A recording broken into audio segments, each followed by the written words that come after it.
ঈদুল আজহা উপলক্ষে নিত্য প্রয়োজনীয় পণ্যের বাজার স্থিতিশীল রাখতে চট্টগ্রামে ব্যতিক্রমী উৎসব ছাড় কর্মসূচি চালু হয়েছে।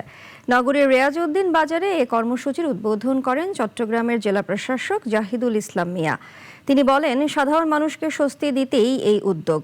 উদ্বোধনী অনুষ্ঠানে রেয়াজউদ্দিন বাজার বণিক কল্যাণ সমিতির সভাপতি মোহাম্মদ সালামত আলী এবং সাধারণ সম্পাদক আব্দুস শুক্কুর সহ ব্যবসায়ী নেতৃবৃন্দ উপস্থিত ছিলেন।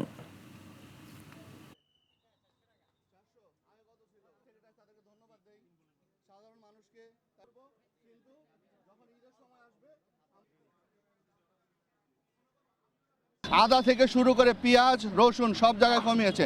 তার ফলশ্রুতিতে রিয়াজউদ্দিন বাজারের ব্যবসায়ী সমিতি তারা কথা দিয়েছিলেন এবং তারা যে কথা দিয়েছেন, তারা যে পার্সেন্টের কথা বলেছিলেন আমাকে, তার চেয়ে বেশি, অনেক বেশি তারা কমিয়েছে।